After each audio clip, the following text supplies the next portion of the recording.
I'm Chey. And if you don't know why I love Bob Seger, well, you're about to see. That's all I got. Ready? Rolling. I really tried to make something happen there, and it really didn't, and we're gonna move past that. That's in the past now. This is a video I've been wanting to make for a while now, ever since I made my short introduction to Bob Seger video, which, by the way, you should go watch. I'm pretty proud of it, not gonna lie. If there's one thing that any viewer to this channel knows, it's that I love music. That is no state secret. I get stuck in this rut where I'm like, I want to talk about the artist, like I want to give you information about the artist that I think you should know about, but then I also want to go off on my own ADHD rampages about why I love them and what I love about them, and you know, that results in, you know, 3-hour album review videos. A ball of tape. Drums! Not looking at anything in particular. But I don't want to do that every single time with every single artist that I want to talk about. There is simply not enough time in the day. So I came up with a solution that I was going to split the kind of videos that I wanted to do into two sorts. The first kind of video that I would do for an artist would be an intro. Exactly what it sounds like, giving you the rundown, giving you the basics of things that I think you need to know. A quick SparkNotes crash course, giving you their history, giving you their discography, and a few facts here and there along the way, along with reasons why I think it's important that you should know about them, whether or not you're going to listen to them afterwards, but also why I think you should listen to them tied in with those important things. And at the end, giving you some of my personal recommendations for what you should listen to or at least check out. But then, I wanted to give my little gremlin brain some freedom, so what I came up with for the second kind of video is like this, where I just get to rant and rampage about my love for said artist. And you probably already looked at the length of this video and you're like, oh, thank God it's not another 3-hour Beartooth video. I've set some ground rules for myself, which includes that if I want to talk about a certain song or an album at length about why I love it so much, that just needs to be its own separate video, like Riptide, like the Surface review. That needs to be its own thing. Some I will talk about extensively, but nothing as extensively as in, like, in those videos. Nothing like a super analysis. But don't worry, if they're a favorite, they probably have a video in the works. I'm just a little bit terrified to make it. But if you're not terrified to make a little bit of everything that you make, are you really making anything? I don't know why I took so long to start on this. I guess just because I was putting way too much pressure on myself, like I always do for everything that I've always ever done. And I just realized I gotta take it back to the basics. I just got done making one of the biggest videos of my YouTube channel to date, utilizing my fancy new green screen and all these effects and learning all these tricks and tips and all that. And I think it's kind of infected my brain with being like, okay, well now how can I incorporate this into every single video that I do from here on out? And the truth is that every single video doesn't call for that kind of thing. And would doing the green screen and all that make me happy with this kind of video? No, and I think that's why I realized I just need to sit down and do it, and I'm overthinking it. So for these kind of videos, it really is going to be bare bones basic, and the truth is that I think this kind of video would do best the way that I handle it in real life, which, I mean, this is real life, but you get what I mean. Even if this wasn't being posted to YouTube, what I do in my regular life when I do something like this, which is just sit down, talk to someone, talk to you, and tell you about why I love the music that I do, why I love the artists that I do, and what they do, and why I love what they do, how they do it. Let's get basic. Phrase I never thought I'd say in my life. Hold on, hydration. Hold on. If you're new here, if you don't know who Bob Seger is, I will link that first video that I made up in the cards so that you can go check it out, because believe me, it's not vital that you know who he is for this video, but it would make a lot more sense. So if you haven't go watch that video, go watch that video. It's a short, it's a quick one. You can put it on the background. You can listen on 2x speed. I promise it's nothing super complicated. And then come right back to this one, and maybe you'll love him for all the same reasons. Let's find out. I'm getting back into my... I never had a scene phase. My bangs didn't blow dry right, and they're getting too long, so it's not... Ow. As I said in the info video about Bob Seger, the reason I decided to start with him in this series is because he is what started it all for me in terms of my love of music. He is the first artist that I ever remember loving, that I ever remember just being absolutely invested in. I am talking about from the time that I was cognizant, the time that I was conscious and sentient of my own self. I love Bob Seger. Why? He's sick. I was very, very lucky and very, very blessed to grow up in a household where no music was off limits. My parents played all kinds of music all the time. So while I was growing up in accompaniment of NWA, I was also listening to Bob Seger, to Bob Marley, Depeche Mode, the Platters, the Drifters, all kinds of stuff. Nothing was ever off limits.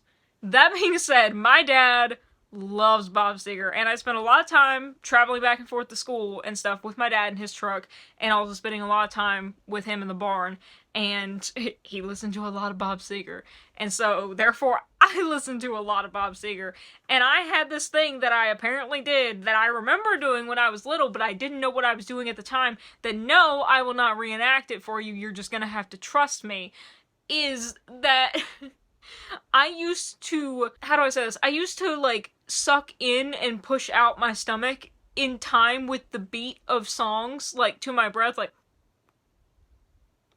but, like, with my stomach. You get what I'm saying? Like, suck in. And I really, really doubled down on old-time rock and roll. Don't ask me why. That was my chosen hyperfixation. As soon as I heard it, I was like, that's the good stuff. My dad used to have a tape, I believe he still does, what am I saying he used to? He used to play a Bob Seger tape in the barn a lot. It was I don't know if it was a mixtape or if it was an actual album tape, but it was the tape, and it was a tape, was not a CD, it was a tape that had Sunspot Baby on it, and that was, like, the song. I think I've probably lost decibels of my hearing from, like, how much we blasted that song in the barn. But the song that hooked me the most, and this is important because this was the first ever song that I ever remember getting hooked into, that ever became an earworm for me, that ever became a favorite song, and that was Old Time Rock and Roll. It was the song I was obsessed with, the song that I was crazy about, the song that I was singing no matter wherever, whenever, whoever, whyever. Even more importantly, and I did not know this at the time, but now I know, it was the first song that I ever heard that gave me stimming. And if you don't know what stimming is, it's a thing. I honestly don't feel qualified enough to describe it to you, but it's sort of like whenever, I call it my happy years moments, which is why my music playlist talking about songs on all this kind of stuff is in a playlist called Happy Ears. Due to my ADHD, due to neurodivergence, whatever, whenever I hear certain things in songs that make me happy for reasons that I can't explain, it's just like a shot of adrenaline. I shouldn't have done that on my wrist. When is Chey gonna learn not to do that? It's not bad since it's mostly healed now. It's like a shot of adrenaline, like that just makes me want to scream and, like, shout and can't explain it. It could be just a vocal inflection, it could be a guitar, it could be the way a certain drum hits, it could be like a snare, reverb, whatever. It can be anything, it can be everything, it can be a second, it can be a whole verse. It's like the ultimate form of adrenaline and screaming and just the highest high you can ever imagine with no actual really logical explanation. That was the first song to ever do that for me that I remember. And it was the first song that was ever the entire song that did that for me. Not just a moment, the song, every single bit of it, every minutia. And take that a step further, it was the first song that, again, I didn't realize what this was at the time, but was the first song that ever triggered my image-based synesthesia. I have synesthesia when it comes to listening to music, but I don't have synesthesia as in, like, colors. Woo! At the Fillmore in the 70s. That's a very niche reference that some of you will get, but if you know who Bob Seger is, you probably do get it. I get image-based synesthesia where I see things like movies in my head, and you're like, wow, Chey, that's it's called an imagination. Not quite. Yes, but no. I am really on one. It is image-based synesthesia where I see, like, mini music videos in my head, or, like, moments that are triggered in terms of sounds. It's kind of like stimming, where it's not really for the entire song, not usually, just for, like, a sound or two where I'm like, oh, that snare reverb sounds like a wet drop of, a cold drop of mustard on a sidewalk. I'm serious. I am so serious. There's plenty of evidence on this channel. Trust me. But it was the first song that I ever had that with, even though I didn't know what it was at the time. I was just like, yeah, everyone has this. The one thing that I did realize about why I love the song was the passion behind it. Yes, the sentiment, because I was a little, girl being like, old-time rock and roll is the best! Yay! I get it! None of you normies listen to old rock like I do! Forgive her, she was a child, okay? I loved it not only for the sentiment, but the passion that was behind it. Bob and the Silver Bullet Band's performance was just like, There was just something in it that had the feeling of live, but in the studio. It felt like listening to a concert every single time that I listened to it, and was getting me amped up. And take that a step further, when I actually listened to the song, to the album that song came off of, give me 1 second, I have it right here at the ready at all times. Stranger in Town? This became my first ever favorite album. This was the first ever album that I ever remember listening to, buying on my own, getting on my own, listening to on my own. I mean, I'm sure my parents played it, but like, this was the first ever album that I remember consciously choosing to listen to myself from front to back and memorizing. I memorized this sucker. I not only memorized the songs, I memorized the liner notes, I memorized the credits, I memorized everything by like age 6. And I still have it memorized. I love this album so insanely much that there is no way it's not going to get its own video in the future, but I really feel like I need to do it justice, so... Y'all thought the Beartooth album review video was long? Ooh, he's peeking at you. He do be peeking at you, though. Bob, if you happen across this video... Mr. Seger, if you happen across this video, I'm sorry. I should put that at the forefront of the video. I am flat out sorry. So I grew up listening to Bob Seger, loving Bob Seger. Once I listened to Stranger in Town, and I was getting really into it, and what captured me about it, what I remember capturing me about it, was the storytelling, not only the catchiness, and just how good it sounded, and why it put sparkles in my brain, but it's the first album I ever memorized, and I just love the way it was put together. It was so intriguing to me. There were so many moments where I listened to things, and I was just like, that sounds so good. How they do that? How they do that? You can't describe it unless you've had it happen to you, where you listen to something, you're like, how do they do that?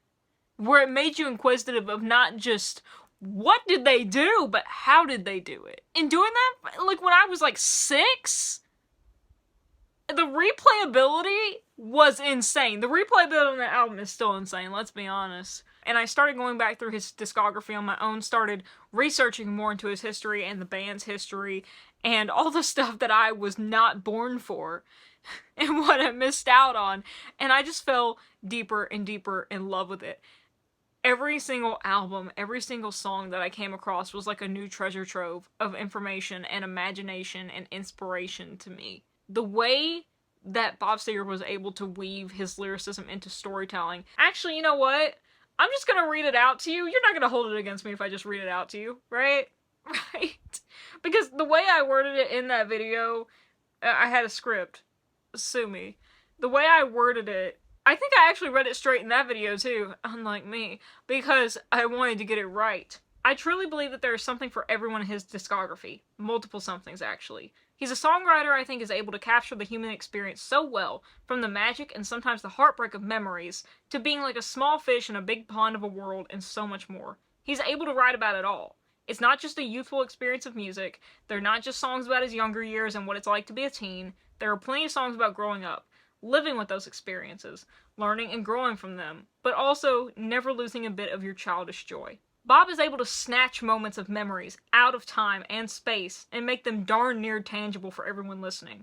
His magic is that even if someone has never experienced something like that themselves, he's able to transport them into feeling like they have, really communicating the intricacies of it in a musical empathy?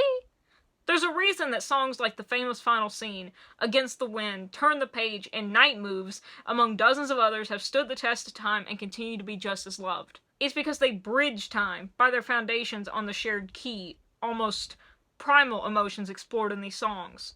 You may have never ridden a tour bus, or been in the backseat of anyone's '60 Chevy, but you don't have to. The larger encompassing themes of isolation and loneliness, or fond but bittersweet nostalgia, overrides that.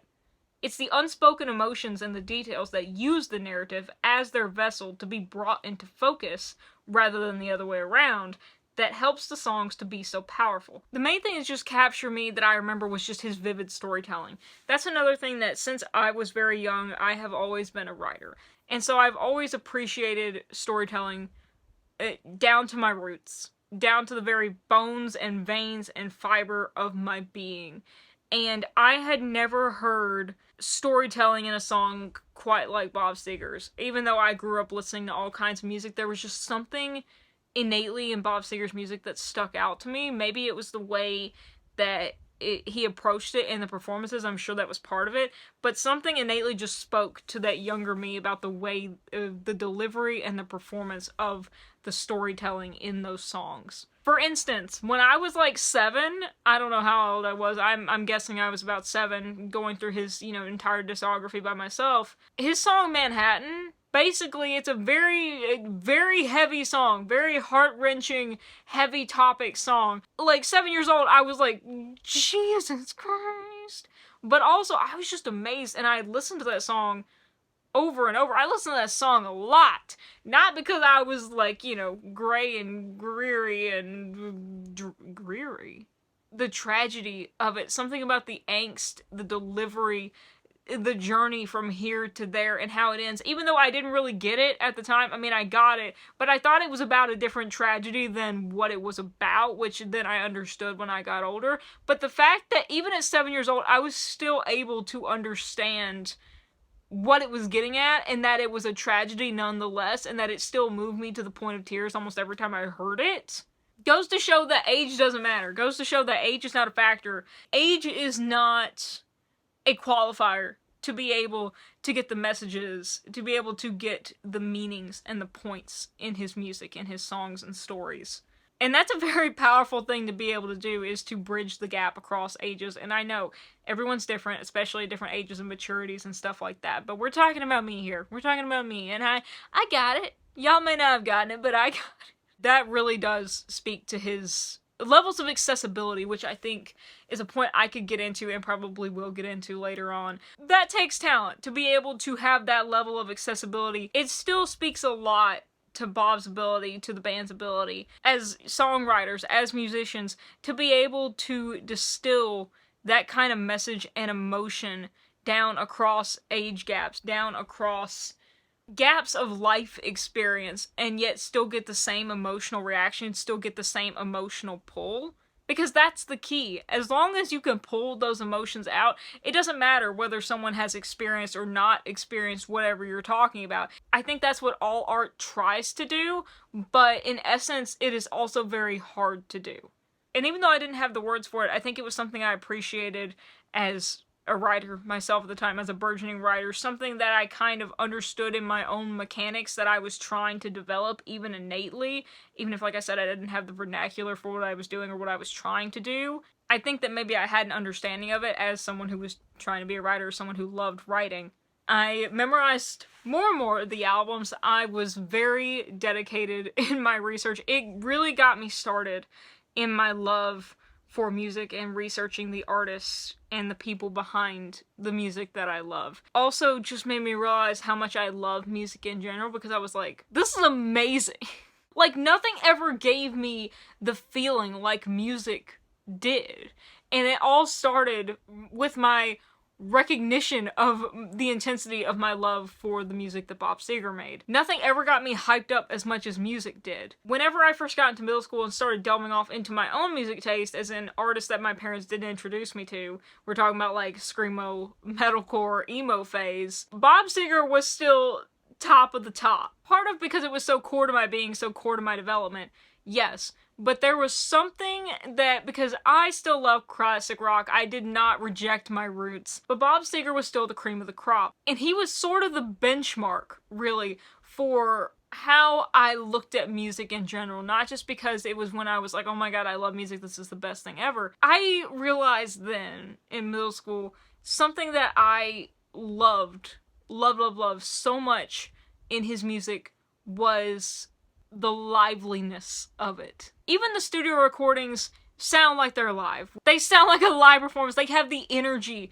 of a live performance. I have always been super intrigued by people, and no wonder, I'm a history major. So it makes sense that when I got older and started having favorite artists, favorite bands, favorite anything, that I started researching the people behind the things, like I said about Bob Seger's music and his discography and all that. And the thing that really clicked for me with him was that his love for music was palpable in the performances, and that's why they were able to sound as live as they did in the studio. I did not have to do research. I did not have to go back and read interviews. I didn't have to go back and find bootleg videos to know how crazy he is about his music and how much love he has for his own art. It is palpable in every single song, in every single note, and I love that. No matter what song, no matter what album, it always sounded like he was giving 110% all the time, every single time, on the dot. That stuck with me, because a song like Manhattan, a song with very heavy topics, like, you don't want to go into it like crooning,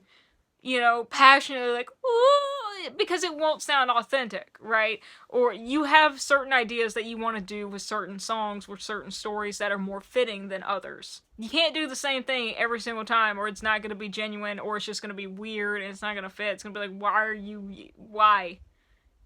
That's why. But that's not it. I get that different songs call for different approaches. What made Bob stand out, what I mean by his delivery, his 110% delivery in every single song, is no matter what his approach was, whether it's like Manhattan, where it's a sort of softer, you know, somber, appropriate approach, even though you can't see his face, I still feel like you can tell the energy in that performance. You can tell the drive. You can tell the focus, because it's not super upbeat, you know, hype energy of like old time rock and roll, but yet you can tell the palpable passion behind the performance. The care. Yeah, I think that's the ultimate best word to use. The amount of caring that's put into it. Because anyone who can sing can just get up there and do their job. They can just get up there and do it. But actually caring about it, actually caring about the delivery, actually caring about the emotions, caring enough that it actually shines through every single time, I feel like that's darn near impossible to do.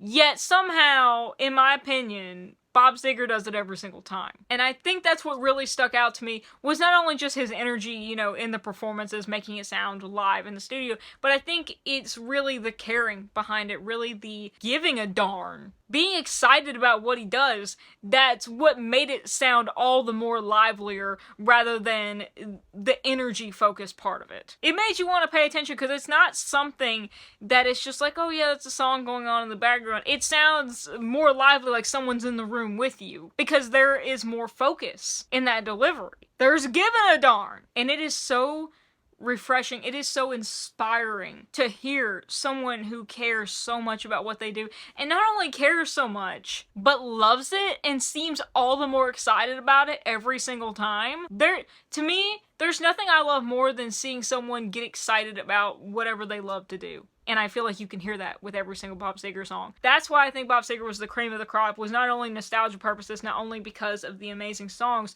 but just the passion that I couldn't really seem to find anywhere else. I had yet to find an artist that had that same sort of drive and focus and passion and caring in their delivery every single time, that seemed to believe, or really felt and delivered, that what they were doing, why they were doing it, is because they loved doing it. Not just because it's what they did, but because it's what they loved to do every single time. And if that comes through on the studio albums, you best believe it comes through on the live albums.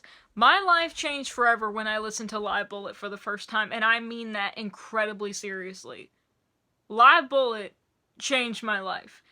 I can name a few albums that have changed my life. I can name a lot of songs that have changed my life. Nothing has quite changed my life so much as Live Bullet, I don't think, because it set the bar for me on what I love in an album. It is my favorite album of all time, and that's saying something for Chey. You know why? Because I don't usually like live albums. I think they're annoying. I'm gonna say it. I think live albums are annoying because I just want the crowd to shut up. I don't like all the reverb and the echo that's usually there. I think they take too long. I think they drag out, and I think the crowd's super annoying. Of course, that depends on the mixer and the master. I know the evil forces now at work behind the production. I am the evil forces now at work behind the production, and it's Bob Seger's fault, but we'll get to that in a minute. It actually ties into Live Bullet, actually. When I heard Live Bullet, it was just, oh my god, what is going on?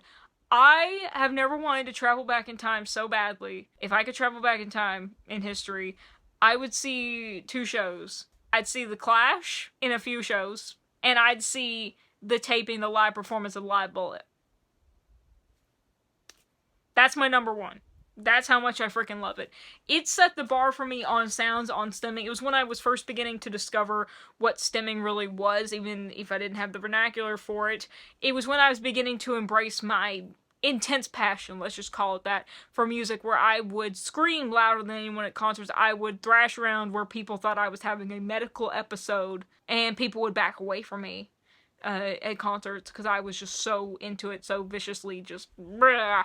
And it was one of the albums that I recognized, like, how intense it really made me do that, because I was just like, this is amazing! Every single song on it, I was just thinking, how do I do that? Not just how did they do that, not just, oh my god, this is amazing, but how do I do that? How do I be, this is amazing. It just made me want to be there. It made me want to live it. And even now, I just want to stop this video and I want to go listen to it, because if you've never heard a Bob Seger song, if you've never heard of Bob Seger, I honestly recommend you go listen to the Live Bullet album. There's no bad place to start. Trust me, there's no bad place to start. Go listen to a song from the Live Bullet album. It set the bar for me. It set the standard for my favorite album of all time. Still is my favorite album of all time. I have no problem talking about that. And I'm like, yeah, I usually don't like live albums, but my favorite album of all time is a live album. That's how good it is, because when I heard it, it blew my mind, because I went from listening to his studio stuff and thinking, this is what it must sound like live, right? To being blown the heck away in Live Bullet. I was like, wait a minute, this is live? This is what it's like live. Because if you think that he is passionate and giving 100%, 110% in studio, he must have been half asleep on those days compared to the live albums themselves. I felt like I was hearing myself if I was performing, because I have always been very, very intense about music, and my stemming, like I said, a shot of adrenaline, but I have never heard someone else be like that. The way that he was giving his performances in those tapes, in those tracks, I felt like I was being understood. I felt like I was being valued. I was like, oh my god, he gets it. He's like going through the same thing I'm going through. As in, like, being like, shot of adrenaline. I felt like he was stemming the whole time.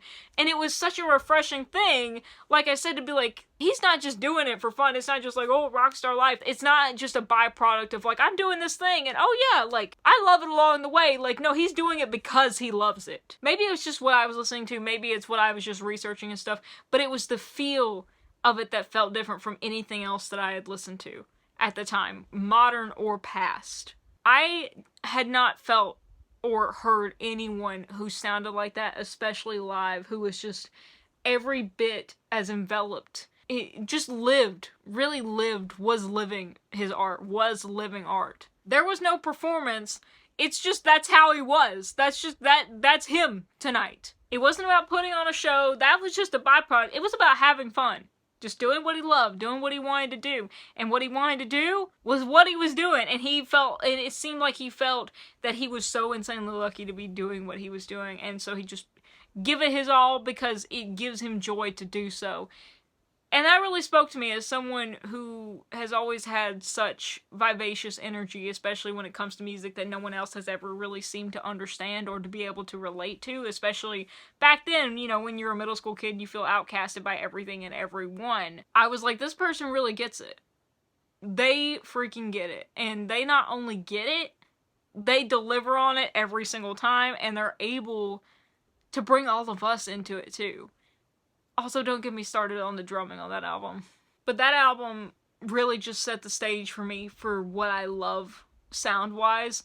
It was something that I listened to constantly. And something else in line with it that struck me about Live Bullet was the playfulness of it. Because part of loving something is being able to yes, take it seriously, but also not take it so seriously that it's suffocating. Because he wasn't just having fun in Live Bullet. It was making it fun. The amount of improv in Live Bullet, the amount of jam sessions they have, where you can tell it is just, as we say now, it's vibes, man. It's vibes. It's vibes. Total jam session.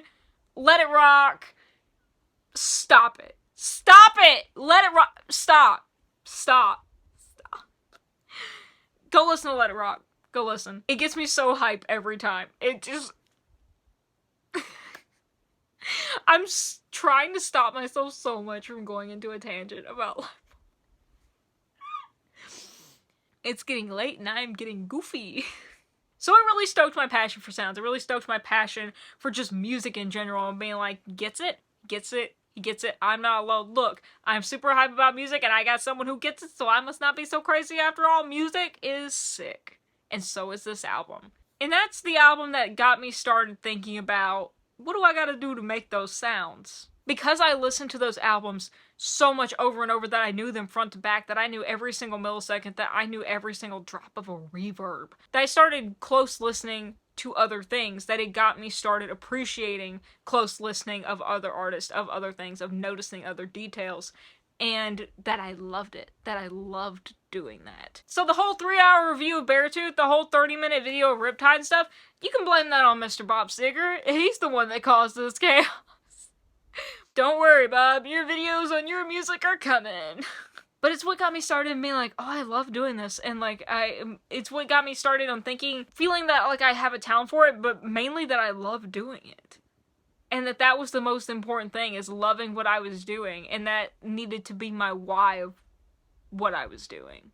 And I knew, that was when I knew at my core, listening to Bob Seger stuff, that music was a core of me, that music is a core of who I am, of what I love, and not in the cheesy sense of, I am music, music is me.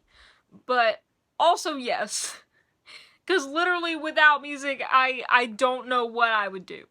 I don't know. I don't think that chey would be, I literally cannot imagine myself without music in any sort of form, shape, fashion. Bob Seger is an artist that set that off for me because it was the first music that I was into of myself, the first music that I got to discover, not just of music, but of myself, and what I love, and what I value, and just what I want to do with my life. Alright, now let's get to some more fun tidbits, because I feel like I got too philosophical and a little lost in the sauce there. You want to know how much I love Bob Seger? Let's go to college. When I first got to college, do I still have that? Hold on a second. I don't know where it is right now. I have it around the house, but I'm not running around the house at midnight to try and find it, but I do still have it somewhere. One of my internships, one of the bosses of my internships, knew about my love for Bob Seger. He was all about old things, rock and roll, and classic music and all that goodness, really embraced it, which I loved. Honestly, the most fun internship I've ever had, and we still check in from time to time. But he found in his stack of stuff a newspaper with Bob Seger. I think, was it Rolling Stone? It was some newspaper with Bob Seger on the front cover. I'll find a picture of it in post and I'll edit it here, but it's Bob Seger on a motorcycle, and he found like his actual newspaper copy and gave it to me as like a little parting gift, which I thought was so incredibly sweet and kind of him. And like I said, I still have it. It's probably put up somewhere to be framed, but that's how much people know that I love Bob Seger. The songs and artists and musicians that I seem to really connect with the most are the ones that to me just really get through why they're there. There is no doubt about the passion behind what they're doing and why they're doing it, how much they love what they do. That's the stuff that I really connect with. Maybe it's because of my own super stimming connection to music, my own crazy intense love for music, but that's something I'm not going to psychoanalyze right now because I don't feel qualified to do that. But that has been a running theme for me throughout the artists and bands and songs that I've listened to growing up. That way of approaching your art, that way of conducting yourself. And as I started discovering new songs and artists and bands and started, learning more about them, started looking more into them, if they weren't as passionate as I felt like the gold standard of Bob was, I don't know, I just didn't feel as connected. I'm not gonna be like, well, I wasn't into them because they're not into their own music. No, it's not what I'm saying. But the more that I felt they were impassioned, the better that I connected with them, I guess, just on a personal level. And of course, that's very arbitrary. Regardless, I still listen to music, obviously, if I enjoy it. I'm not gonna be like, well, I don't feel like they're passionate enough, so I can't listen to their stuff. That's ridiculous. But it just helped me connect better if I could tell that palpable passion through them as well. But it all started with Bob Seger and recognizing that in him and being like, that's just something that comes naturally. That's something that didn't feel forced, I guess, is another important point is that it never felt forced. It just felt like this is what he's always meant to be doing. This is what he was put here to do. Part of why he was put here on this earth. When I was about midway through college, Bob Seger announced his final tour. Now, mind you, I had not been to a Bob Seger concert before because a lot of my life he had been on, not retirement, but been on like hiatus because he was taking a break to spend time with his family, you know, his kids growing up and stuff like that. So I hadn't really had an opportunity to go to any of his shows, but the final tour, I was like, I gotta go to the freaking final tour! But the problem was, the Nashville date was on a day when I was supposed to be back in college. It was literally a few days after my winter break ended, so I was supposed to be back in school. I may have skipped the first few days of semester back so I could be home to attend the show. And I may have lied about being able to get back to campus in time, because it was the first few days of the semester and new classes. I don't remember exactly what lie that I told, but obviously I had to tell one. I couldn't just have no excuse. I honestly don't think it was a full-fledged lie, though, because I think it was heavy snow that year when we were coming back, so, like, we were delayed a little bit. Point being, I sacrificed the precious few first days of my semester so I could stay home and go see Bob Seger, because I was like, I'll be in those classes the rest of the year. I got college for, like, 2 more years. Bob Seger's never gonna tour again. This is a once-in-a-lifetime shot for me. This is more important. This is key and vital to my upbringing, to my personhood, to who I am and my love for music. And so, I chose the Segs. And I don't regret it. That is... I don't know if this was before the 21 Pilots concert, but this was the pattern in college. I skipped out on things in college to be able to go to shows. Yeah, I've always loved music. I was like, Mandarin midterm tomorrow or 21 Pilots on Halloween night. 21 Pilots on Halloween night! Bob Seger, you're the cause! You're the reason that I love music the way that I do, or that I recognize that I love music the way that I do. So it's, thank you. But also it's your fault. So let's move a little bit forward in time to the end of college. Like I said, Bob Seger was the start for me realizing and recognizing that I love to listen closely to music, and was the start of me being like, how do they do that? How do I do that? That started me on a long and winding path of intricate listening, of just being a nosy little brat when it comes to music and the whole production process and the whole artistry process. And when it came to graduating college, oh boy, it was in the middle of the Backstreet Boys reunion tour. And I felt pretty hopeless in 2020, as I think a lot of us did, because I was graduating into a world that it felt like, you know, was burning down to the ground around us. It's cool. It's cool. And I just was very disillusioned with what I wanted to do because I felt like there was no prospects. It really put things in perspective of, like, I really don't want to do what I think I'm gonna have to be doing with this degree after I graduate. I was graduating with a degree in history and various minors, and all the jobs that I looked at related to history, mostly consulting, thank you, Georgetown, I was like, absolutely not. Absolutely not. Could I afford to be picky? Not really. I'm broke. I come from a blue-collar, working-class family, a first-generation college student on scholarship. I can't really be picky, but I was just like, the world's burning down around us. I want to be happy if I can, and if I can, I want to find something else to do besides what it feels like my degree is constraining me to do. And so I started having a crisis of the self, if you want to put it that way. And a lot of band members were also out of work then because it was 2020. So, we connected. And by that, I mean, you know, a lot of them were on Twitch and stuff like that, so I talked to them. Bob Seger's gonna come in a second. But I started learning about, again, the behind-the-scenes process, because I was like, you know what? I think I really want to work in music. I want to give music a shot, but I have been told the same thing over and over that, you know, pretty much everyone who's ever wanted to work in music has been told at least 1,000 times in their life, which is, you're never gonna make it, you need a real job, blah, blah, blah, blah, blah, But basically had it framed for me that the only job in music was to be a talent in music, to be a performer, and that's extremely hard to do. And I didn't want to do that. I don't want to be a performer. I mean, I do, but not like that kind of performer, you know? I'd rather be like, cha, cha, cha, cha, cha. We're gonna forget I did that. I didn't want to be a performer. but I wanted to do something in the music industry. What? I don't know. And so that's when I started learning or relearning, seriously delving into the various specific positions. When I was like, okay, well, what do I like to do? What do I love, about music? And do I seriously want to pursue music? Because it's so hard. It's such a hard industry to break into. And I had it put in perspective of me like, Chey, your life's always been about music. And that's where we lead back to Bob Seger, because that's when I was like, oh my god, yeah. My life has always been centered around music. I've danced around it, doing my due diligence of being like, I need to go to college, get a good education. I was lucky enough to be able to go as a first-generation college student, but what I've always loved and always come back to is music. My 2 theses that I was writing at the time for Georgetown were music-centered.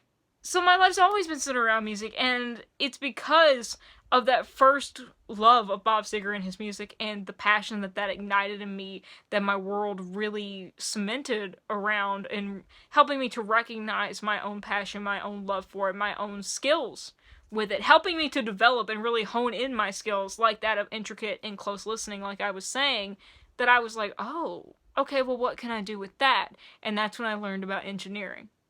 Or I should say, rather, was focused towards engineering, because as I've said, I knew about all these positions, but I just hadn't really coalesced them in my brain of being a possibility of something to do. They felt just like some lofty position that I'd heard about, and I'm like, that exists, yes, kind of like a capybara, where I'm like, that exists, but never once crossed my mind as in I could do that, so this is when I started seriously thinking about that, and when it crossed the brain to why not engineering? Because thinking about all those Bob Seger albums, all the albums that I loved, but again, really started with Bob Seger's albums, those were the first that made me have my engineer ears, which is what made me be like, how did they do that? Why did they do that?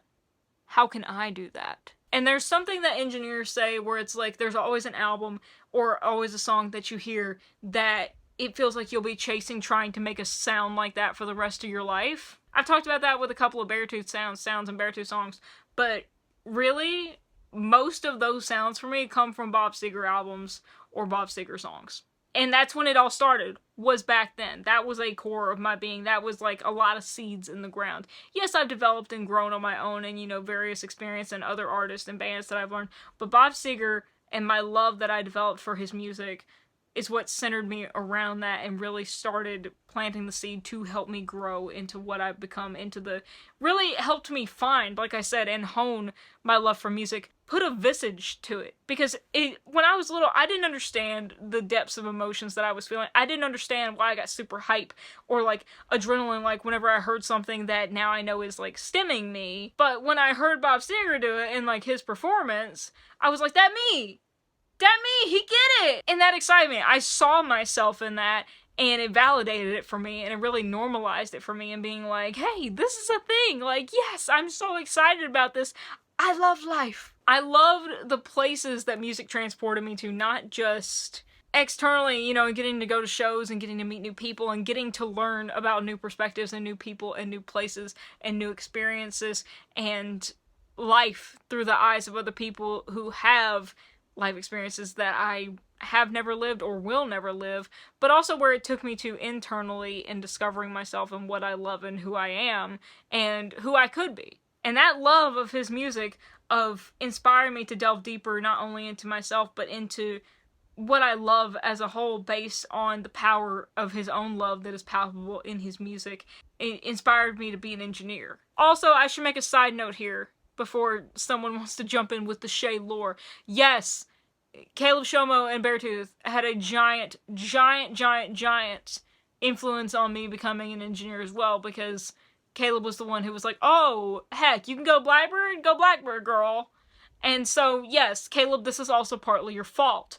But this video is not about them. You have your own videos, okay, guys? Okay? This one's about Bob. Let Bob have his moment. And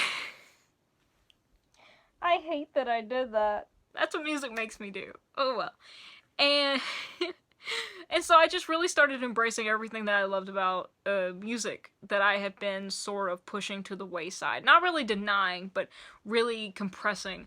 Whenever I started going to Blackbird for engineering, I started re-listening to the music that I loved, what excited me to begin with, and that includes Bob Seger. So while, yes, I was embracing all the new stuff that I loved and learned along the way, I was also going back to my roots of being like, why am I here in the first place? Again, getting back to that principle, that palpable feeling Bob Seger that I always loved. The why I'm doing this is because of how much I love it.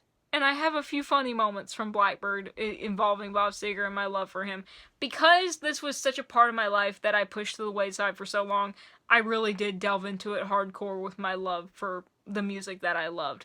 And that, you know, the identity of not being ashamed of my stemming anymore. Because this was also about the time that I learned that I had ADHD and what stemming was, and that I really shouldn't be ashamed of it. It's just a core part of who I am. And so, of course, again, I was going back to my roots and just really going full cranking the hog, being like, this is what I love, we're getting back to the basics here, we're doing it full throttle. And I just embraced everything I loved about it and everything that it was, and I was so well known for it, as to it being a core of my being, as to it being a core of my weird engineer ears, which, by the way, yes, even classmates at Blackbird were like, your ears are weird, and yes, they are, and you can thank Bob Seger for that, because it is the detailed listening in his music that brought this plague upon us all on the earth. I was so well known for it that one of our teachers at the time, the late Mark Rubel, who, love you, miss you, Mark, every day. When I was out of class, I missed class one day at Blackbird, and that was to get my wisdom teeth out.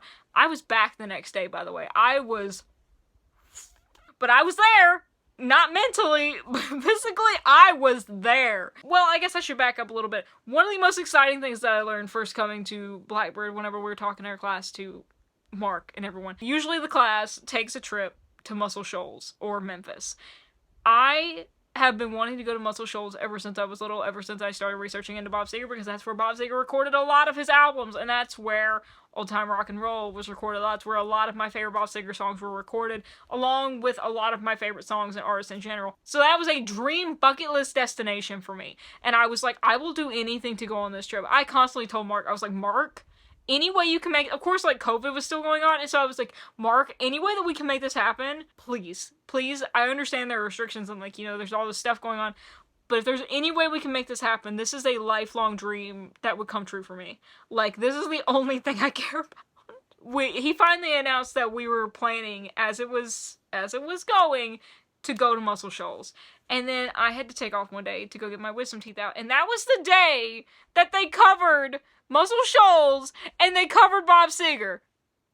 The one day I was gone. But here's the story with that, and thank you, Caden and Aiden, for my besties for life, my girly pops. Mark got to the point about Bob Seger, talking about Muscle Shoals, like famous albums and stuff that were recorded in Muscle Shoals.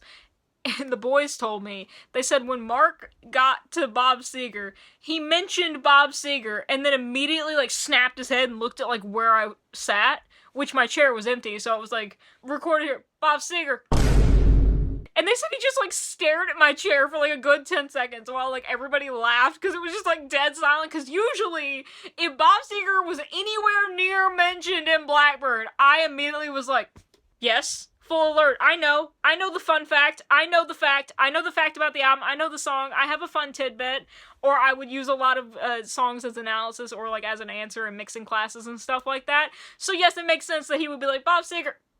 They said it was the funniest thing because, like, he just stared at the chair in silence for, like, 10 seconds. Everyone was like, yep, we understand. And also, I was literally just thinking about the other day when we were going to a studio tour, and Liv, one of my classmates, in one of these studios that we were touring of this engineer, they built studios and stuff. I was sitting in, like, the lobby because it was a small space, so we had to take turns. I nearly flew out of my chair because I think it was Night Moves. I have the video on my phone, so I'll input it in here somewhere. It was a Bob Seger song, and now I'm so loopy I don't remember what it was. But, like, I've been having, like, a bad day, and I heard that song that they were, like, playing on the, like, testing on the speakers to, like, utilize to show how the space sounded, and I, like, flew in there, and I was like, you're playing Bob Seger, what the heck? Liv, one of my classmates, was like, yeah, I did that for you. So Liv, again, I love you, I think about you, I hope you're doing well. That's honestly one of the sweetest things that anyone's ever done for me. And I'm telling them, every room we build sounds this good, or we don't need to. we're very careful about.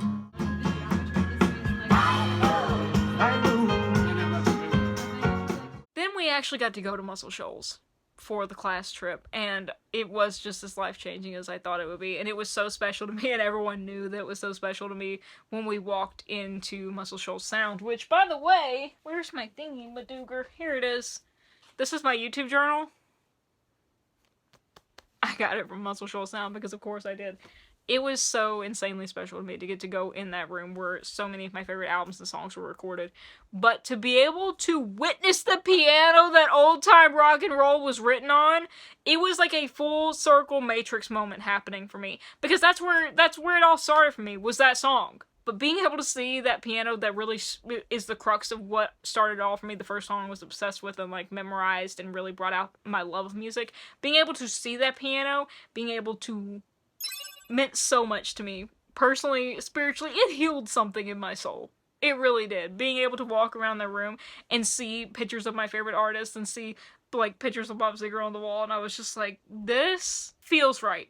Like, this feels like a home. This just cemented for me that I feel like I belong in this kind of space, that this kind of space, being surrounded by music, the creation of it, the passion behind it, the kind of people that are involved with it, is where I've always been meant to be. It just felt right. It felt like a puzzle piece clicking into place. Getting to see Bob Seger live was also amazing. I forgot to mention that earlier. I can't believe how much passion, I can't actually believe how much passion he had when I saw him live. But I guess, like, I just didn't want to get my hopes up too much, because you, obviously, when you see your parents' bands, let's put it that way, they are not in their 20s anymore. That's not to insult anyone. That's just, you know, that's just how it is. We all get older. It's a part of life. And so I wasn't trying to hold it to the standards that I knew of, like, 70s and 80s, you know, music videos and whatever like that. He has still got the same amount of passion, same amount of spirit, which is the key thing that I've gotten across in this video, if nothing else. And so I shouldn't have been surprised, but I was pleasantly surprised, because I was like, yes, this is how I want to remember the final tour. This is going out with a bang for the excitement's sake. Going out with a bang, still doing what you love, not because you feel like you have to do it, but because, like, this is clearly something you still love to do. And it's just, it really is like one last hurrah. It's not just one last, like, yeah, it's one last hell yeah, you know? And I love that. I freaking love that approach. I freaking love that energy. It's part of his approach to life that I can tell so far as I know him, which I don't know him personally, but hello, Mr. Seger, if you're watching this, I'm sorry you've had to sit through all this. But I read an interview with him once where he talked about his kids driving him around now, and he just, like, sits in the back seat, and they're like, what do you want to listen to? And he's like, play me, like, whatever you're listening to. He listens to it because he wants to hear what people are listening to, like, what's popular. And I think that mindset is so freaking admirable, because it's so easy to be so closed off, especially when you come from an older generation that had a lot of that mindset more commonly. The whole boomer and Karen stereotype stuff. It's so nice and refreshing to be like, yeah, listen to anything and everything and just find out what's going on. That to me shows just how much he loves music for music's sake. Music as an art form. Not just a certain kind of music, not just a certain time of music, but music overall as a vehicle for art, as a vehicle for love, and as a vehicle for expression that I respect and admire so much and really try to embody as much myself, whether just as a listener, as a fan, as an engineer, because it's something that I've always admired. I think that's what I've always connected with at its core of his music, at his personhood from what I can tell about him. Music as that vehicle for storytelling, as connecting person to world or to place or to experience. It's powerful. It's freaking powerful no matter what form it takes. And if you do it well, it can do it forever. Across generations, across countries, across times. And I think that's why so much of his music is still so powerful as it is. No matter how many times I've listened to Manhattan, am I still gonna tear up? Am I still gonna get emotional and sad? Yes. Yes, I am. When I listen to the famous final scene, am I still gonna cry? Yes. Yes, I am. So where does that lead us to now? This video has been absolutely woo! But honestly, I kind of like it that way. I like just sitting down and having an informal talk. Poor Chey will have to edit this and see if it makes any sense tomorrow. Another Blackbird moment that I had, one of the engineers that was one of our teachers there, I was mentioning Bob Seger came up somehow in conversation. I think it was like during like one of our first weeks there when, you know, we were all getting to know each other, and so we were talking about like our favorite artists and stuff in studio, and I mentioned like my love for Bob Seger, and the first thing he said was, "Oh, that opening riff on Main Street," and I was like, yes! And that happened to me twice with 2 different people at Blackbird. That was like the first thing that either I said or they said, and we were like synced up on that point. It was amazing. I was like, you get it. That opening line, that opening riff on Main Street. Shut up! Shut up! Shut up! Shut up. It's so good. Every bit is so good. Bob's personhood and Muscle Shoals. There was something that they told us at Muscle Shoals where there's a whole story with old time rock and roll. You can Google it. You can learn it yourself. Again, I waxed poetic enough in this video. But they talked about Bob donating the proceeds like from old time rock and roll to them because of compensation issues back in the day, and how important that really has been for them copyright wise and just being able to stay afloat. What a good example of a human being. What a good example of human nature. Just a good freaking person, man. I mentioned earlier about how I like to look into artists because I just like learning about people. I like learning about the people behind the art when I was younger. Something else that I had to connect with was I had to feel like the person was a good person, and then it's not me passing judgment like I'm God or something. But I genuinely like had to look into people, and it's like if they were a bad person, I was like, I don't want anything to do with this person and their art again. I was canceling people before canceling was a thing. But I was just canceling them for myself. I was like, I don't want to deal with this anymore. But if I learned that they were like, you know, a good person, whatever, then like it endeared me more to them like I think it would anyone. And the thing that kept coming up over and over with Bob Seger is just how good of a person, like how real of a guy he is, how real of a dude he is. He's just a dude's dude. Like I said in the information video, I don't think he wants me to make a big deal of him, but this is my opportunity to make a big deal of him because it's talking about what a big deal him and his music is to me. So I think I get a pass.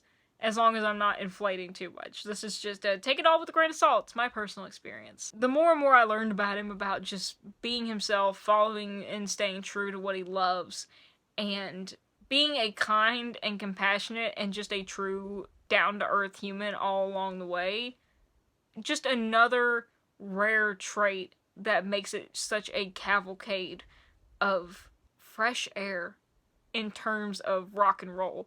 Especially when rock and roll is full of attitudes and glorification of self-destruction and all those unglorious behaviors that we tend to glorify when we look back at the ages of like 70s and 80s rock. It's so different to find that same amount of passion in a performer, yet who does not embody those self-destructive or destructive in general behaviors or attitudes. It's being a rock star without the whole bad stereotype of being a rock star, which I think is admirable in and of itself, because it's defying stereotypes, but yet also succeeding and staying true to the self and being able to do what you love without having to give in to the peer pressure or the scene or, you know, anything like that. And it all boils down to one thing. Bob being himself. Bob being himself. Doing what he wants to do. Music, loving what he's doing, and that being his why of why he wants to do it. And that has always just been the key thing that has always come through to me, no matter what, that I hook on to so quickly that I'm like, yeah, I want to be a part of that. I can get behind that. I want to be like that. I think that's why it connected with me and let me explore and do my own self-discovery journey in terms of music and being able to relate to that and being able to grow with that in my own way. That being said, I would be amiss if I did not mention the extremely talented Silver Bullet Band that's been at the back, quite literally and metaphorically, at all of this. But if I were to go on and on and on about the Silver Bullet Band, which one day I may do in another video, who's to say? Me, and I say maybe. But again, I would be amiss if I didn't mention how incredibly talented all the previous former members of the Silver Bullet Band really made and rounded out that band, and just really brought out the best in each other, the best in the lyricism, the best in the storytelling, the best in Bob. Everything the Silver Bullet Band is help make those albums what they are, how special they are, and you can feel the intricate devotion that was really put into their playing, put into the pieces of themselves in the art. And it just made it more real, more human. Because without instrumentation, without backing vocals, without backing instrumentation, you're just listening to a cappella. Like, yes, a cappella can be very powerful, but it helps elevate those performances. It helps really elevate and set the tone and the mood and the mix of the story. And they're also a big part of why I wanted to become a mixer, why I wanted to become an engineer, because they helped make those sounds that so intrigued me, that so got my attention and had me going, huh? What? How? Why? Me? Me do? Me love. So thank you to them as well. I would not be who I am without you. Not that you know me from Adam, not that you care, but thank you regardless. I think we've been here long enough to just round out this video. I think I just want to go through with you some of my favorite albums, some of my favorite songs. I'm not going to do an analysis on these, like I said, those will be their own video. But some of the most influential albums to me, Stranger in Town, which I've talked about at length, Live Bullet, which I guess is an okay album. I guess it's alright. Against the Wind, I think probably definitely one of his most well-known albums, but one of the most underrated songs on it. It took me a while before I actually went and like listened to the album full all the way through and actually like paid attention to it. When I got to it, songs like No Man's Land just still live rent-free in my head. Bob Seger and the Silver Bullet Band has a great way of lyricism where it comes around you, not like a shark, but it circles around you in like a current, like a stream current, just like circling like a lazy river, and then all of a sudden when you turn around in your inner tube, you find that you're facing a whole new island you didn't even know existed, and you're sort of breath taken by its beauty, and also just the surprise of being put there in general when you think you should have seen it coming all along, but also you have the familiarity, like you've been there before, but yet you've never seen something quite like it. See, that makes it, there's the synesthesia coming in again. It's almost past midnight. I started this at like 10.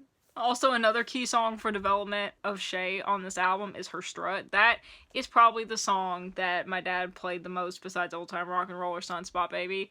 I know Her Strut better than I know how to spell my own name, probably. It really set the tone for me, pun intended, of what, Bob Seger in general, not just Her Strut, but what I like in guitar sounds and what I like in bass and especially drums.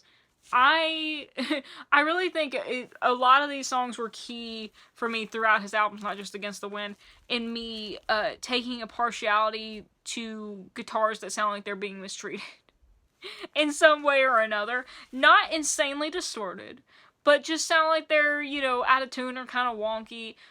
But also, even when they're really pretty, just making you be like, huh? Do we need to talk any more about Live Bullet? Do we? Probably not. But you know what we do need to talk about? We need to talk about how many copies of Live Bullet that I have just laying around my house. Because I feel like it's a sin not to buy it every single time that I see it out and about. So, in my lap right now... Oh, that was a first Jacksonville first pressing. So this was like a special edition, so I had to get this one. But in my lap right now... And by the way, most of my records are still at my parents' house. Including mainly my Bob Seger. I have 1, 2... 3, 4, 5 copies of Live Bullet in my lap right now. And I got more at home. I think I'm up to 60 Bob Seger records. Yeah, we need to talk about that, but we're not going to talk about it anymore. Some other key songs, Chey development, I would say Turn the Page. Obviously, any songs from the Live Bullet album, which are spread across his other albums. Turn the Page is a really sentimental song for me, especially family-wise, for reasons I won't get into, but it's a really just very heart-wrenching and nostalgic, very bittersweet, that's the word I was looking for, very bittersweet song for me. And I think it's one of his best examples of lyricism and storytelling that can span across generations and time spans and life experiences to distill down to the emotional level to where anyone can find something to relate to in it, of being in a similar situation or at least empathizing extremely well with it. So if you haven't heard that one, at least go listen to that one. Then Night Moves, of course, the classic We Love Her. Night Moves blew my mind when I first heard it, because I was like, you can do silence in a song, and that, I fully believe, was my first ever foray into 100,000% defending the use of silence as a tool in mixing in songs. I'm such an advocate of using silence in songs to better bring out your mix, to better bring out the emphasis of what you're trying to do and what you're trying to tell. And I think it all started with Night Moves, because the power of silence in that song, I think anyone who is listening to the song, anyone who likes that song, generally speaking, probably has something to say about the silence, funnily enough, ironically enough. Silence itself in music is extremely powerful, and I think that's an amazing example of how it can add to the effectiveness of when the music comes back, when the vocal comes back, because it makes your ears perk up and be like, where's sound go? Where's sound go? So when sound come back, you're like, and it hits you fresh, it hits you new, it hits you whenever you're perked back up at attention, but also not startled, so it's not jump scary, it's not jagged, it's just very much paying attention. Another favorite is Get Out of Denver, especially the live version, but Get Out of Denver, the general version, the studio version, Shay, we are a serious studio engineer, let's talk like it, okay? The way that I get so hyped for Get Out of Denver that I could run out of my shoes like a road runner should be illegal. It should be illegal. It makes me feel like I want to be in my own version of the On the Road movie, the Jack Kerouac. I want to like make, my own On the Road without all the bigotry, and just really roam the roads and just tear things up with my hot rod. 2-lane blacktop. Let's use that as a better example of media. I want to do my own 2-lane blacktop, but with a better ending. If you don't know what 2-lane blacktop is, you should look that up too. A lot of research for you in this video. Look, it's the picture that I used from the first video. Another little fun Shay fact of how much I love the sounds that were recreated on the Bob Seger albums is that I very much tried to research which mics that they used on their albums to be able to use them in my studio project to graduate from Blackbird. I was not successful in being able to research what kind of microphones they used, but I did try. That's how much, because I was like, I want to see if like what my ears are attuned to, if my ears are like attuned to what sounds come through those mics, what those sounds sound like, that I wonder if it would make a difference on my mix, that I wonder if it would impact, the recording and the project that I was doing. But I didn't end up having any luck with that, but I did try. And speaking of smoking OPs, not really this album in general, but Let It Rock and Bo Diddley and Heavy Music that are on here, their versions on Live Bullet, if you have to listen to 3 songs off Live Bullet, besides Turn the Page, let it be those. That I think as a good example of why Shay is the way she is about music. Just the palpable passion, man. Just the absolute, give it 100%, give it all you've got, because anything less is a waste of time for you and what you're doing and what you could be doing. It's just, that's all I've ever wanted, man. That is such a role model vibe approach to life that I just want to embody, and I feel so lucky to have had someone like that to look up to in what I want to do with my life and what I want to strive to do and strive to be. And not only that, but also be a very much beloved good person along the way that, heck, even takes time off to spend with your family and tells your kids, yeah, let me listen to what you're listening to. I'm a rock star, but show me what the kids are listening to. Not because you need to be hip, but because you genuinely just love music that much. Rock and roll all night long. I know I'm kind of all over the place and I'm sorry, but I'm really, really trying not to go on too long about different songs and different albums and how they affected me and stuff like that, because those are for another video. But they do include some honorable mentions and stuff that I want you to be able to check out to see what I'm talking about through all of this. There will definitely be a video about the Stranger in Town album later, but some of the most key songs that I think growing up from that album that really embody what I'm talking about, and I'm looking at the vinyl down here at my feet. Old Time Rock and Roll, of course. Till It Shines is such an underrated banger. Feel Like a Number, yes. Ain't Got No Money, that is my hype up go out song. That is my need to feel good, need to feel like I'm looking good, need to feel good mind, body, soul, spirit. That is my hype up Aviators On, Go Out song. We've Got Tonight is one of those ballads that I did not appreciate until I got older. I mean, I listened to it and I liked it and I was like, yeah. But now that I'm older, it hits me just as much as the famous final scene. If not harder sometimes, depending on my mood.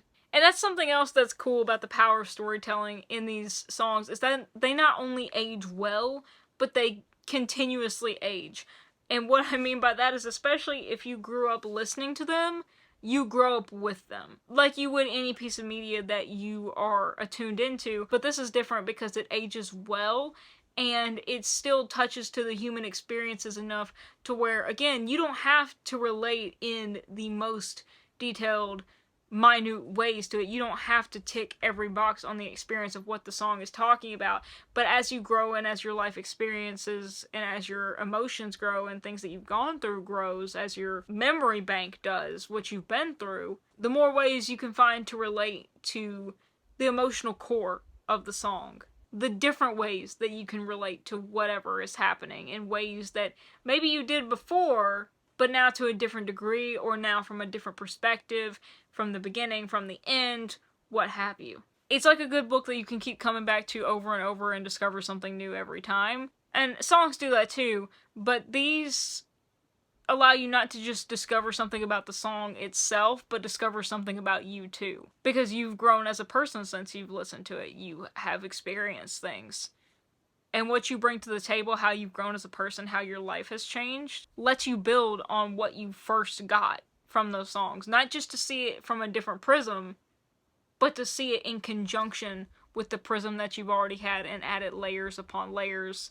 I was gonna say like Dark Side of the Moon level, but that's a refraction, right? It's just layered. It's layered like an onion. You're stacking up XP points, you're stacking up experience. And that's very admirable for art to be able to do, to have such an emotional human resonance with it, that it's something that those who experience it can partake in. I was going to say that those who partake in it can experience, but I think those who experience can partake in is a better fitting term, because it really is partaking in it in a way every single time when you come back to it, or you step away from a little bit, because then you come back with new stuff and you build on it. So it's partaking in it every single time, and you are becoming part of the art itself. And I think that's why it has such lasting power in all of his music, and why it resonates with me so much to a point, similarly to storytelling, because music's just another art mode, just another medium of being able to hit that core resonance of human connection. We're gonna wrap this up because it is past midnight now, and I've rambled and gambled enough.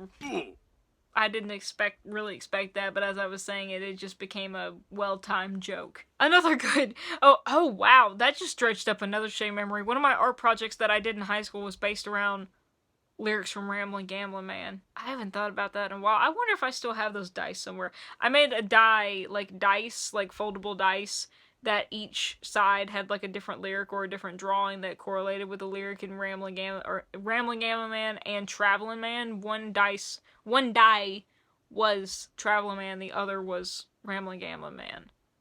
Wow.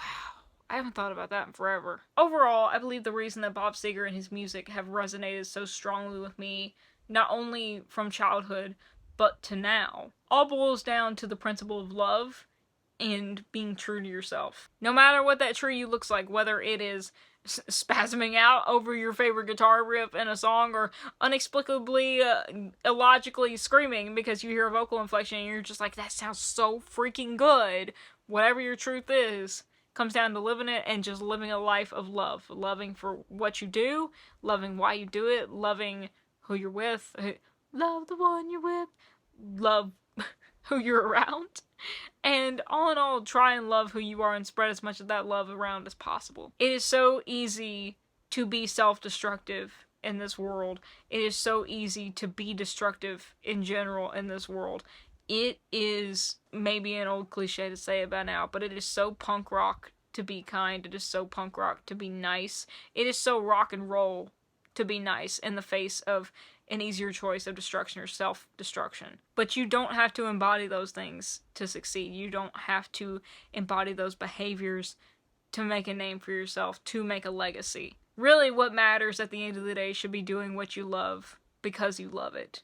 and trying to find out who you want to be so you can be the ultimate version of that and fall in love with yourself, fall in love with the process of finding out who you are, becoming what you want to be, who you think you could be, and loving those around you, inspiring them to do the same. In a world where it's really easy to destroy, it becomes extremely admirable to build instead. Doing everything you do with the axis of love in the middle of it. That carries so much more weight, so much more credibility with it than you can imagine. When the core of what you do is based in love, people take notice. And I think a lot of people wrongly believe that people who have that approach tend to be weaker or tend to be doormats or be stepped on or whatnot. It's not the case. It's not the case. Just like with everything, there's gray areas, and a lot of times that is not the case. A lot of times, doing things with love at the core, at the center of its axis, makes you stronger than people would believe. It is harder to be that sort of headstrong against all odds, against so many people telling you that you're weak for doing that, that you're a doormat for doing that. But it takes so much willpower to push back against that and push through that and be yourself no matter what, to stand for what you do and what you love and what you stand for. And believe me, when you center everything you do around love, whether, again, no matter what kind of love it is, people will take notice, and take notice in a good way. A lot of people will. Because it's what a lot of people, I think, strive to do, but really don't know how to, or maybe are a little bit scared to do, which, you know, in this world, I'm not surprised. It's valid, but that's why it's so admirable, because we look to people who do that and we're like, oh, wow, you're really doing it. Whereas the rah-rah destroy approach, and to be fair, I don't necessarily mean that in a extremely negative sense. I just mean that in more of think of the stereotypical rock star, Motley Crue-esque, you know, kind of thing that we all know is the stereotype. And while that can be a dream for some people, a lot of times that's kind of what it is. It's like an escapism, a dream, a fun little daydream where it's like, yeah, that will be fun. It's not a sustainable real life. It's not really what real life boils down to because I was going to say for a long life, but a lot of times people who wouldn't buy that would be like, I'm not here for a long time, I'm here for a good time, blah. Which, you know what, to each their own, it's your life, but a lot of that is not relatable for a ton of people to have over the longevity of their lives. Let me put it that way. Whereas you get someone who is centered in love, and I don't mean the peace and love, man. Just the being true to yourself and being true to what you love and being honest about it and showcasing that full force, full crank in the hog. That doesn't give people an escapism. I think that gives people an example and rather a roadmap to their own ability to be able to do what they want to do, whether they want to be destroying hotel rooms or whether they want to be centering themselves around, you know, the love of birds or whatever. It's not just fun for the moment's sake, it is fun that lasts. I sound like one of those cringy 80s school videos that they show you on the big bulky TV, you know, when the sub is subbing the day and the TV's like strapped to the tray. I'm sorry.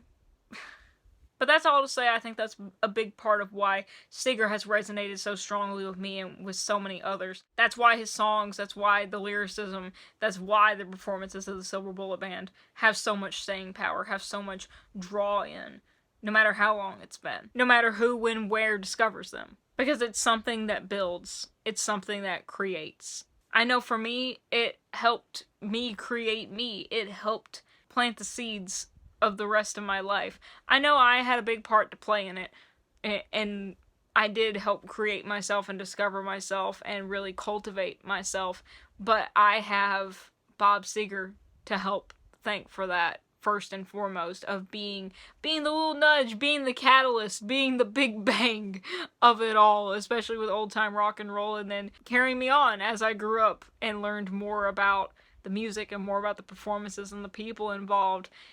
That was really my evolutionary scale. I don't know where I'd be without Bob Seger's music back then, and especially now. So I'm sorry this video is a little bit chaotic. Editing Chey will decide whether it's worthy or not to go up on the internet forever. Yikes. But I really did just want to kind of make this a chill little talking session, like I'm talking to you like if you were on FaceTime. Now you're probably feeling sympathy for all of my friends who actually have to deal with me on a regular basis. That's okay. I kind of really like this approach because it's informal. It just allows me to ramble and go wherever. But I also realize this may not be the most digestible sort of thing, but it's not meant to be info dumpy. It's just meant to be a chat between pals, a chat between friends. And I think this is the most honest approach. Going back to the hammer that I'm really nailing in the head here, of being true to me and why I love what I love. It's just approaching you in this honest way of being like, hey man, this is me talking about it. No script, I'm just riffing. I got an outline here, but I'm just talking to you like I would a friend. So thank you for indulging me, thank you for sticking around, and Bob Seger, if you happen to be watching this, first of all, again, I'm sorry, but there's no way in a million years he would ever watch this. If I ever got a chance to meet him, I would have so much to thank him for. This video is kind of a start on that, but I also feel embarrassed by this, so maybe this isn't a good place to start. I would hope that I would be much more eloquent in my speaking to him in person. I promise I'm not crazy like this all the time. I did start filming this at 10 p.m. tonight, and it's past midnight. So I'm a little bit wonky. But it is one of my dreams to actually meet him and get to talk to him just about music in general. Not even about, like, stuff that he's done. Not even about his music. But, yes, that. But also just about music in general. About storytelling. About writing. About life. He seems like such a fascinating person to be able to have a conversation with. But, Bob, Mr. Seger, if you ever happen across this video, thank you for everything that you've done. Silver Bullet Band, any member that ever comes across the video, thank you for everything that you've done. I would not be who I am, where I am today, musically, engineer ear-wise, intricate, weird ear, engineer ear-wise, without you. And I am a much happier person, much more interesting, at least to me, I think, person because of what you've done, because of the love and the passion that you share and put into everything that you do. And I am forever grateful for it. And I am forever grateful for you for watching this video, especially if you made it all the way through. Goodness bless you. I'm gonna have a ton more music videos up on this channel, but for the ones that I already have up, I'll put the link to the playlist in the cards above and at the end of this video. Happy Ears playlist, where I have videos all about music, album reviews, artist stuff, just talking about music in general. Go check that out if you're interested. Want more music things? There's gonna be a lot more music stuff in the future. I can't escape it. Don't forget to subscribe if you want to stick around for all the future chaos. I'm not just going to do music videos in the future. I have a ton of different stuff on this channel. I just did a video about mules last week. You never know what you're going to get each time I hit your sub box, so why not find out for yourself? But for right now, thank y'all so much for watching. I really appreciate it. And if you ain't heard it from anyone else today, I love you. Love and peace. Bye!